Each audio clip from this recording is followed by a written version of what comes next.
बच्चों नमस्कार, राधे राधे। प्यारे बच्चों, आज का टॉपिक है प्रश्नावली 13.2 के 5वां क्वेश्चन से देखेंगे।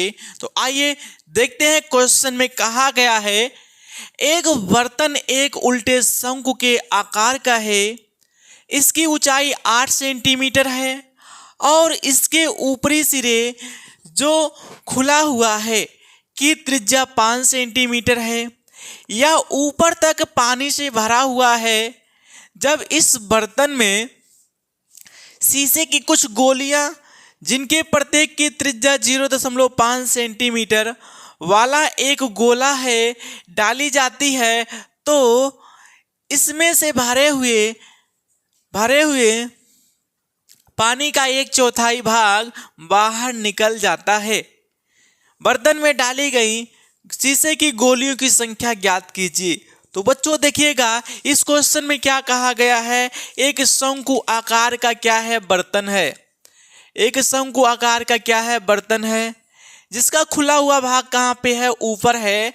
अब यह क्या है, पानी से भरा हुआ है, यह पूरा पानी से भरा हुआ है, बर्तन पूरा पानी से भरा हुआ है। अब इसके अंदर कांच की गोलियां डाली जाती है, कांच की गोलियां डाली जाती है। तो जब इसके अंदर कांच की गोलियां डाली जाएगी तो जो ये पानी है, ये पानी क्या होने लगेगा, बाहर निकलने लगेगा। कहाँ निकलने लगेगा, बाहर निकलने लगेगा। अब जितना गोली अंदर डाला गया है, गोली का जितना आयतन है, ये जो शंकु में पानी भरा था ना, 1/4 आयतन के क्या है, बराबर है। 1/4 आयतन के क्या है, बराबर है। तो यहां पर देखिए दिया गया है कि जो शंकु है, शंकु की त्रिज्या दे रखा है, जो कि कितना दिया गया है, शंकु की त्रिज्या 5 सेंटीमीटर दिया है।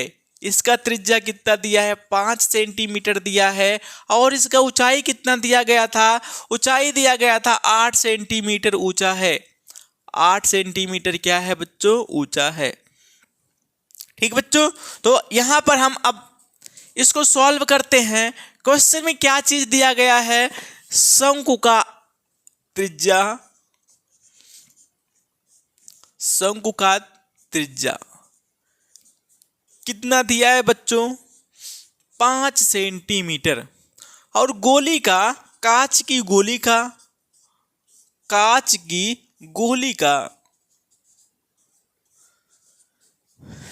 त्रिज्या कितना दे रखा है बच्चों, 0.5 सेंटीमीटर। और यहां पर देखिएगा जो शंकु दिया है, शंकु का ऊंचाई कितना है, 8 सेंटीमीटर है। अब हम देखते हैं, सबसे पहले हम क्या निकाल लेते हैं, शंकु का आयतन। या तो ऐसे कर देते हैं, शंकु आकार बर्तन का आयतन, बर्तन का आयतन। तो बच्चों क्या होता है, अगर हम शंकु का आयतन देखें तो क्या फार्मूला होता है, 1/3 होता है, 1/3 होता है, पाई r² h होता है। अब इसमें हम मान रखते हैं सबका। यहां पर देखिएगा 1/3 हो गया, पाई हो गया, और क्या है, r²। तो त्रिज्या कितना है, 5, तो 5 का क्या हो गया, स्क्वायर हो गया। और गुणे में क्या हो गया है, ऊंचाई कितना है, 8 सेंटीमीटर। तो 1/3 हो गया, यहां पर पाई हो गया, ये पंचम 25, और 25 अट्ठे कितना हो जाता बच्चों, 25 अट्ठे 200 हो जाता। 200 का इसमें गुणा करते तो कितना हो जाता 200/3, 200/3 पाई निकल कर आता, जो कि घन सेंटीमीटर होता। क्या होता, घन सेंटीमीटर होता।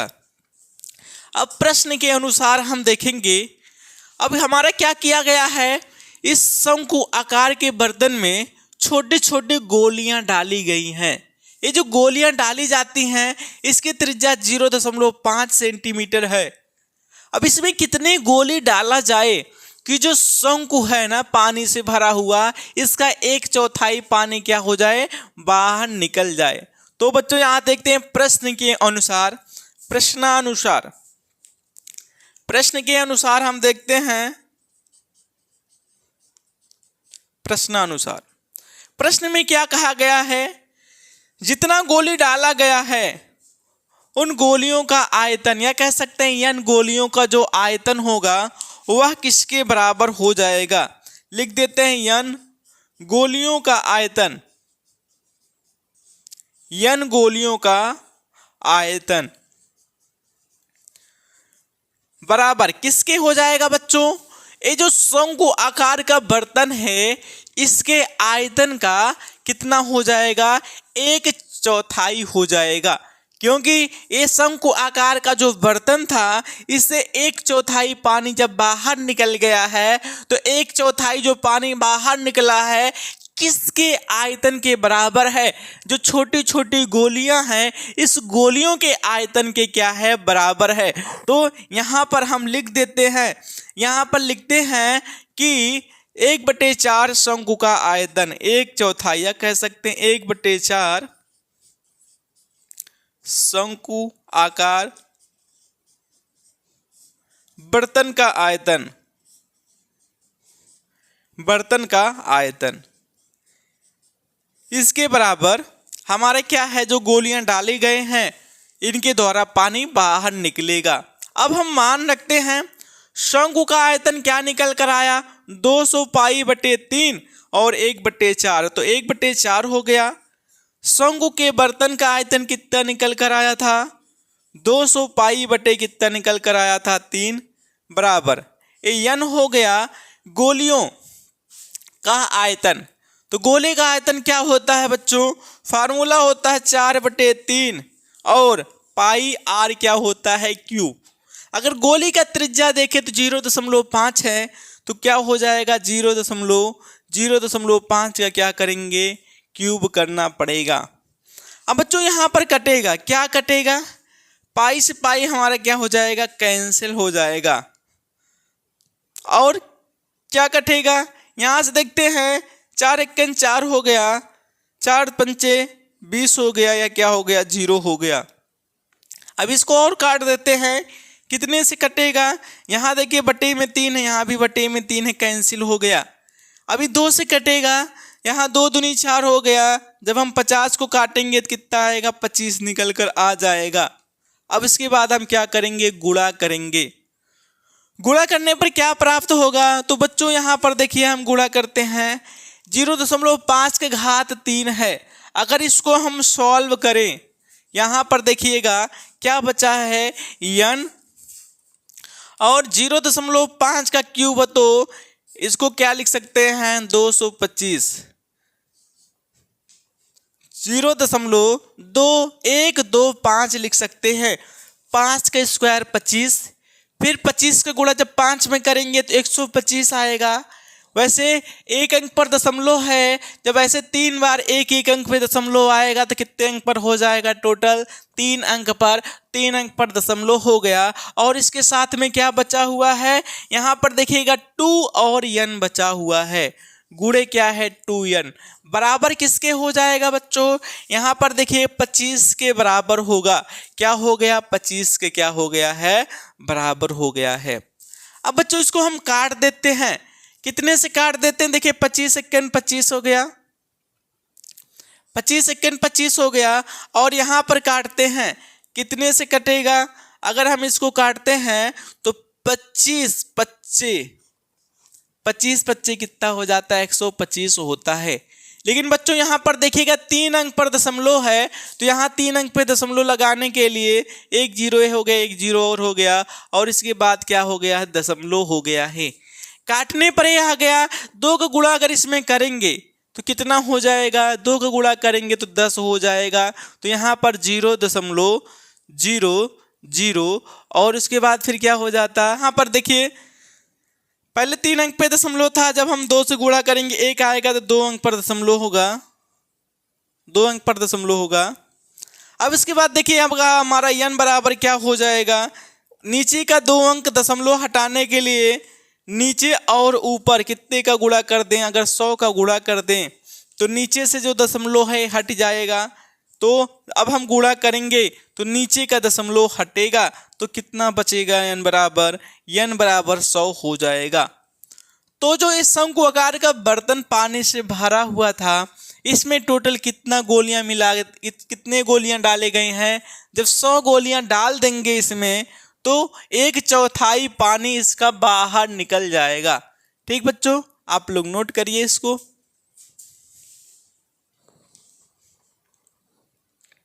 बच्चों 6वां क्वेश्चन है। क्वेश्चन में कहा गया है ऊंचाई 220 सेंटीमीटर और आधार का व्यास 24 सेंटीमीटर वाले एक बेलन जिस पर ऊंचाई 60 सेंटीमीटर और त्रिज्या 8 सेंटीमीटर वाला एक अन्य बेलन अध्यारोपित है। ये लोहे का एक स्तंभ बना है। इस स्तंभ का आयतन ज्ञात कीजिए। इस स्तंभ का द्रव्यमान ज्ञात कीजिए। जबकि दिया है 1 घन सेंटीमीटर लोहे का द्रव्यमान 8 ग्राम होता है और पाई का मान 3.14 दे रखा है। तो बच्चों यहाँ पर हमारा क्या है, एक लोहे का स्तंभ है, एक लोहे का स्तंभ है जिसके नीचे क्या है, एक बेलनाकार भाग है और इस बेलनाकार भाग की जो ऊंचाई दिया है वह 220 सेंटीमीटर दे रखा है। 220 सेंटीमीटर दिया गया है।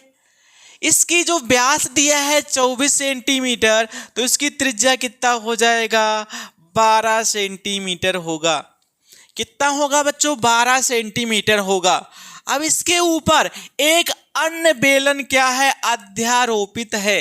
इसके ऊपर एक अन्य बेलन क्या है, अध्यारोपित है, रखा हुआ है, जिसकी ऊंचाई कितना दे रखा है, इसका ऊंचाई दिया है 60 सेंटीमीटर। 60 सेंटीमीटर इसका ऊंचाई दिया है। अगर हम इसका त्रिज्या देखें तो इसका त्रिज्या कितना दिया गया है, 8 सेंटीमीटर। इसका त्रिज्या कितना है बच्चों, 8 सेंटीमीटर है। तो आइए इसके बारे में हम लिखते हैं। क्वेश्चन में कहा गया है 1 घन सेंटीमीटर लोहे का जो द्रव्यमान दे रखा है 8 ग्राम है। तो हमें इस पूरे स्तंभ का द्रव्यमान अगर निकालना होगा तो क्या करना होगा, हमारा इस बड़े वाले बेलनाकार भाग का आयतन प्लस इस छोटे वाले बेलनाकार भाग का आयतन निकाल कर जब हम जोड़ेंगे तो हमारा क्या निकल कर आएगा, इस पूरे स्तंभ का आयतन निकल कर आएगा। ठीक बच्चों, तो आइए यहाँ पर हम लिखते हैं बड़े बेलन का आयतन। अगर बच्चों बड़े बेलन का त्रिज्या कैपिटल R लेते हैं और इसका ऊंचाई कैपिटल H लेते हैं, छोटे वाले बेलन की त्रिज्या स्मॉल r लेते हैं, इसका ऊंचाई स्मॉल h लेते हैं, तो यहाँ पर देखिएगा हमारा छोटे बेलन का या बड़े बेलन का आयतन पहले निकाल लेते हैं। तो बड़े बेलन का आयतन, बड़े बेलन का आयतन कितना हो जाएगा बच्चों, बेलन का आयतन क्या होता है, पाई होता है r² और क्या होता है, h होता है। तो बड़े वाले का सब कैपिटल ले लिए तो कैपिटल में हम लिख दिए हैं। अब इसके बाद क्या करेंगे, छोटे बेलन का आयतन अगर हम देखें, छोटे बेलन का आयतन, बेलन का आयतन अगर हम छोटे बेलन का आयतन देखें तो क्या हो जाएगा, पाई स्मॉल r² और क्या हो गया है, h हो गया है। ठीक बच्चों, तो बच्चों यहाँ पर अगर हम कुल आयतन देखें, इस स्तंभ का कुल आयतन ऐसे यहाँ पे लिखते हैं, स्तंभ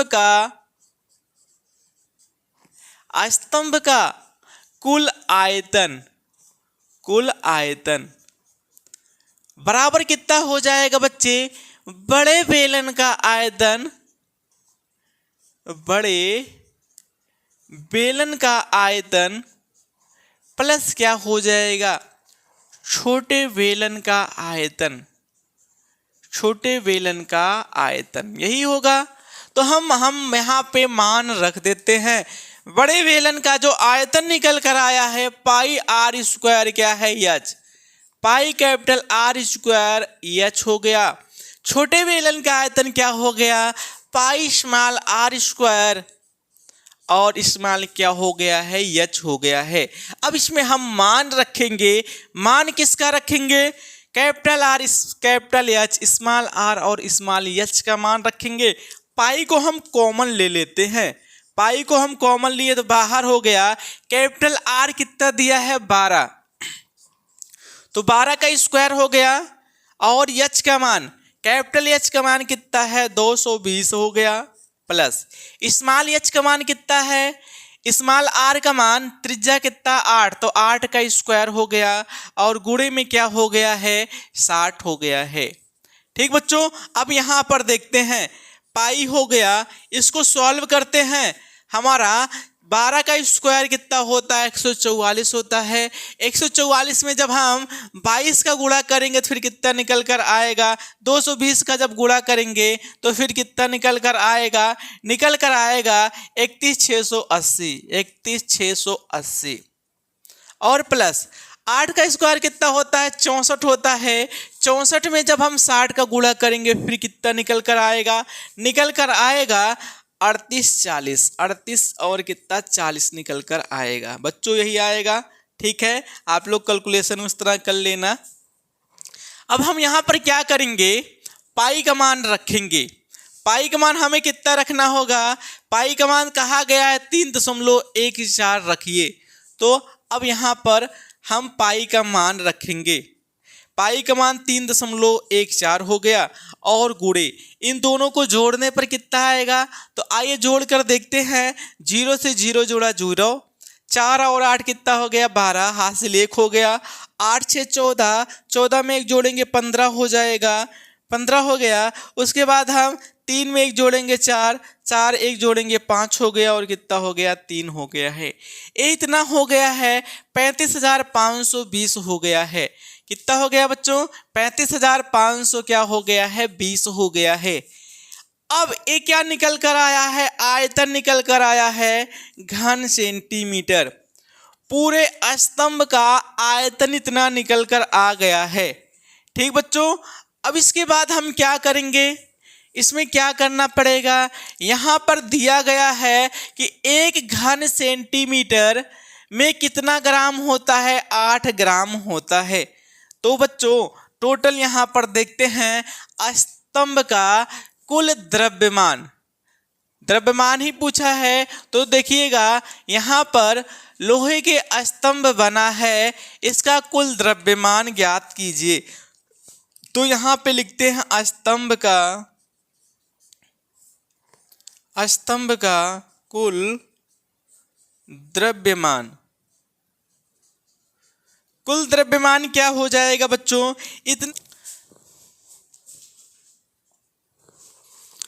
तो बच्चों यहां पर देखते हैं स्तंभ का कुल द्रव्यमान कितना हो जाएगा, इतना घन सेंटीमीटर निकल कर आया था पूरे स्तंभ का। अब 1 घन सेंटीमीटर में कितना ग्राम होता है, 8 ग्राम होता है, तो इनमें क्या कर देते हैं 8 का गुणा, 3.14 गुणे 35,520 और गुणे क्या करना पड़ेगा 8 ग्राम करना पड़ेगा। इतना हो गया बच्चों। अब इसका हम गुणा करते हैं, 35,520 का गुणा 8 से और 3.14 से भी गुणा करते हैं, तो गुणा करने पर क्या प्राप्त होगा, प्राप्त हो जाएगा 8 हो जाएगा और उसके बाद 922 और इसके आगे क्या हो जाएगा 4 क्या हो जाएगा, यहाँ पर हमारा किलोग्राम में निकल कर आएगा। जो अभी ग्राम में करेंगे तो कितना निकल कर आ गया है 892.264 किलोग्राम निकल कर आएगा। इस पूरे स्तंभ का द्रव्यमान निकल कर आएगा। ठीक बच्चों, आप लोग इसको नोट करिए।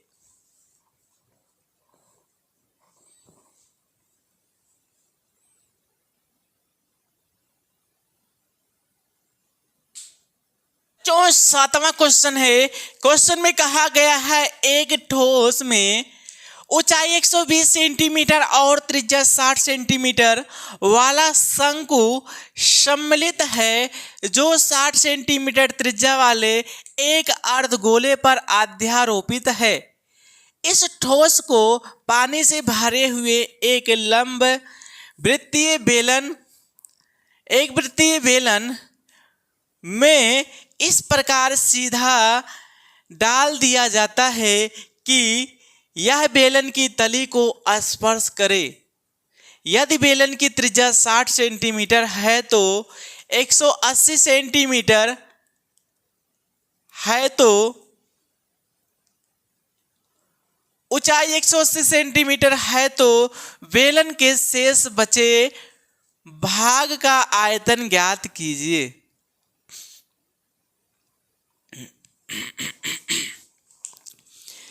बच्चों 7वां क्वेश्चन है। क्वेश्चन में कहा गया है एक ठोस में ऊंचाई 120 सेंटीमीटर और त्रिज्या 60 सेंटीमीटर वाला एक शंकु सम्मिलित है, जो 60 सेंटीमीटर त्रिज्या वाले एक अर्धगोले पर अध्यारोपित है। इस ठोस को पानी से भरे हुए एक लंबवृत्तीय बेलन में इस प्रकार सीधा डाल दिया जाता है कि यह बेलन की तली को स्पर्श करें। यदि बेलन की त्रिज्या 60 सेंटीमीटर है और ऊंचाई 180 सेंटीमीटर है तो बेलन में शेष बचे पानी का आयतन ज्ञात कीजिए। तो बच्चों यहाँ पर आइए समझते हैं। एक क्या था? बेलन था। एक क्या दिया हुआ था? बेलन दिया हुआ था।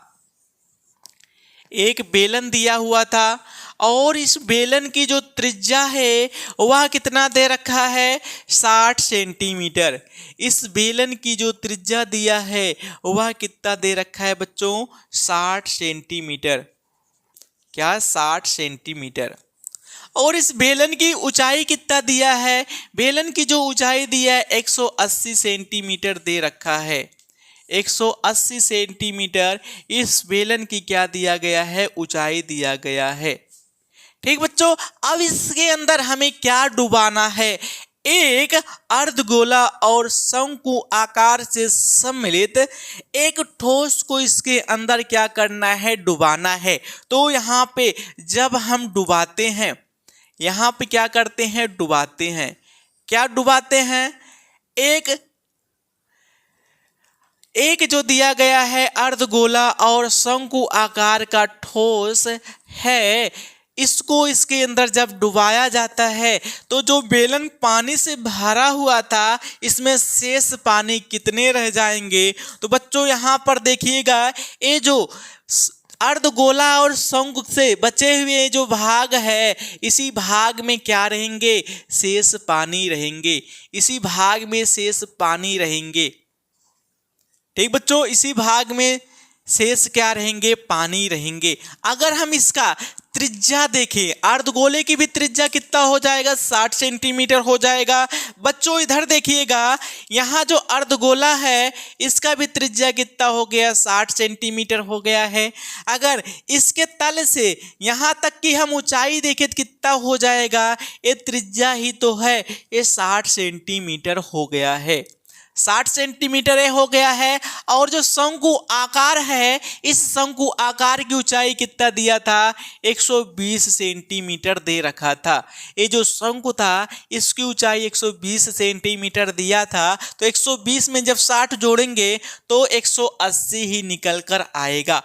कहने का तात्पर्य यहाँ पे है कि जो बेलन था ना, इस बेलन में पूर्णतः अर्धगोला और जो शंकु आकार से सम्मिलित होकर ठोस बने थे, पूरा का पूरा क्या हो जा रहा है? डूब जा रहा है।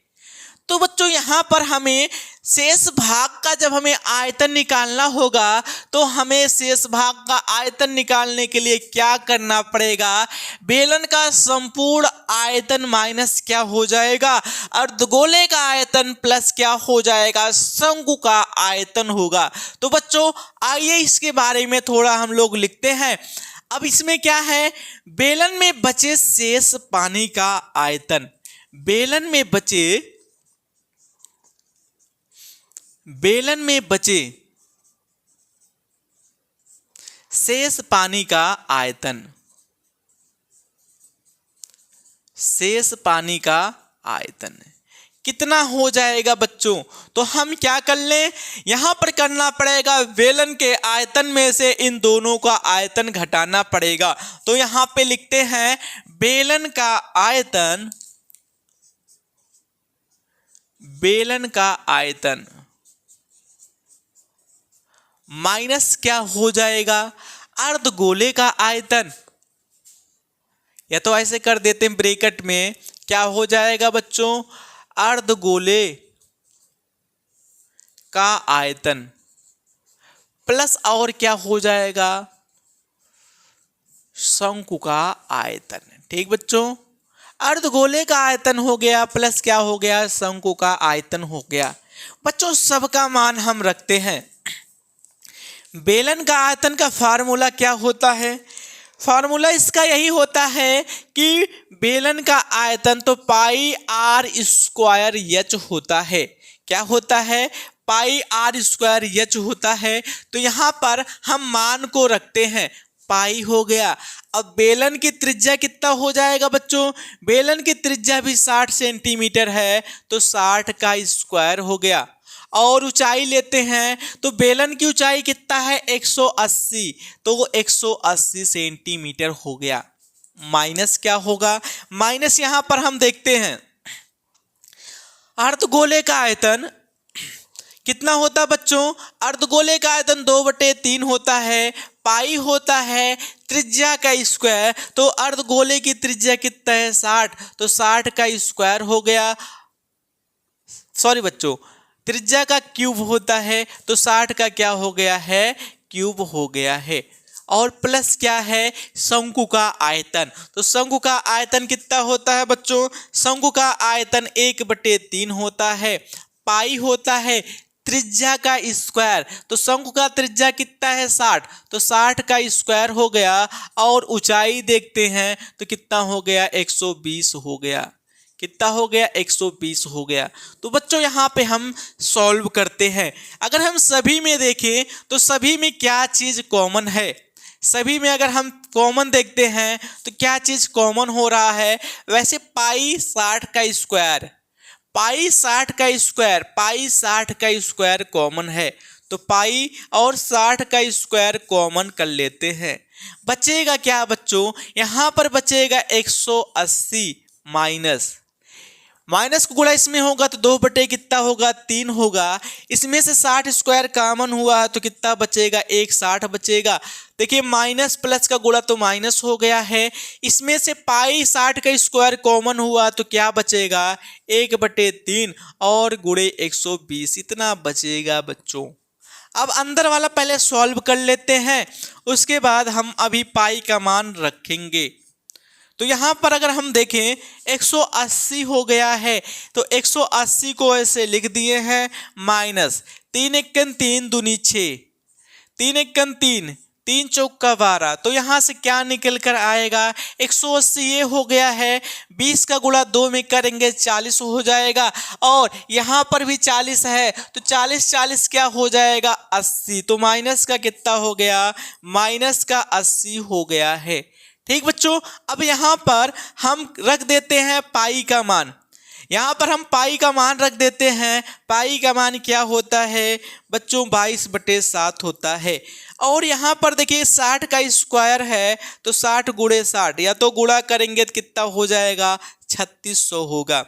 और गुणे 180 में से जब 80 निकलेगा तो घटकर क्या निकल कर आएगा, यहां से निकल कर आएगा 100 निकल कर आएगा। क्या निकल कर आएगा, 100 निकल कर आएगा। अब बच्चों यहां पे हम क्या कर देते हैं, 3600 में 22 का गुणा करेंगे।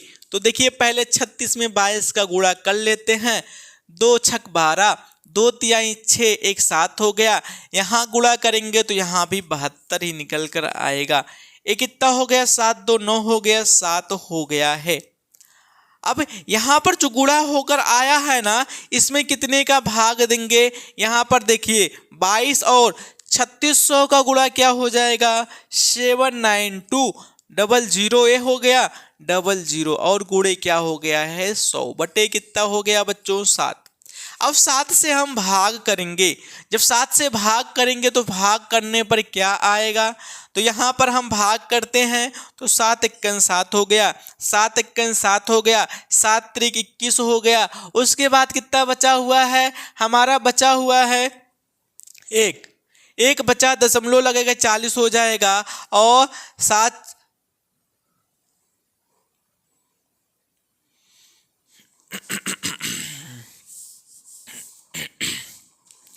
तो बच्चों यहाँ पर हम गुणा करेंगे, 22 का गुणा हम 3600 में करेंगे और 100 से भी गुणा करेंगे तो फिर कितना निकल कर आएगा, 792 और 2 जीरो यहाँ, 2 जीरो यहाँ, तो 4 जीरो हो गया।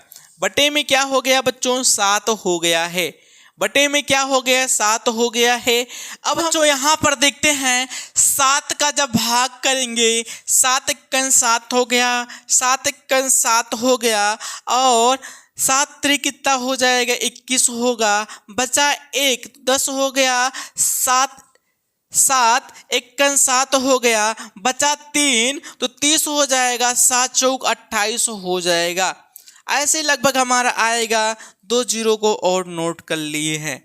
ठीक बच्चों, एक इसमें हो जाएगा सेंटीमीटर क्यूब में होगा, सेंटीमीटर क्यूब में होगा। अब इसमें हम क्या कर देते हैं, अब इसमें हम हमारा 100 सेंटीमीटर बराबर कितना होता है, 1 मीटर होता है। 100 सेंटीमीटर बराबर 1 मीटर होता है। अगर इसका हम क्यूब करें ना, इधर घात 3 कर दें, इधर भी घात 3 कर दें, तो यहाँ पर क्या हो जाएगा, जब 100 का घात 3 करेंगे ना तो 100 गुणे 100 गुणे क्या हो गया, 100 और मात्रक क्या हो गया, सेंटीमीटर क्यूब। 1 का क्यूब करेंगे 1 आएगा और मीटर क्या हो जाएगा, क्यूब होगा। यहाँ से जब हम गुणा करेंगे तो 1 0 0 0 0 0 0 इतना हो गया, सेंटीमीटर क्यूब बराबर 1 मीटर क्यूब हो गया। अगर 1 सेंटीमीटर क्यूब बराबर देखें तो 1 बटे 1 0 0 0 0 0 और 0, ये क्या हो गया, मीटर हो गया। अगर इतना हम 1 सेंटीमीटर क्यूब में क्या हो जाता है, 1 बटे 1 और 6 जीरो से भाग होगा। तो पहले दशमलव हमारा लगभग यहाँ पर था, लास्ट में था, तो अब जब इसमें हम भाग करेंगे या तो हम कह सकते हैं इतना सेंटीमीटर क्यूब बराबर 1.134 मीटर क्यूब। लगभग इतना क्या निकल कर आएगा, इसका हमारा आयतन मीटर में निकल कर आएगा। ठीक बच्चों, आप लोग इसको नोट करिए।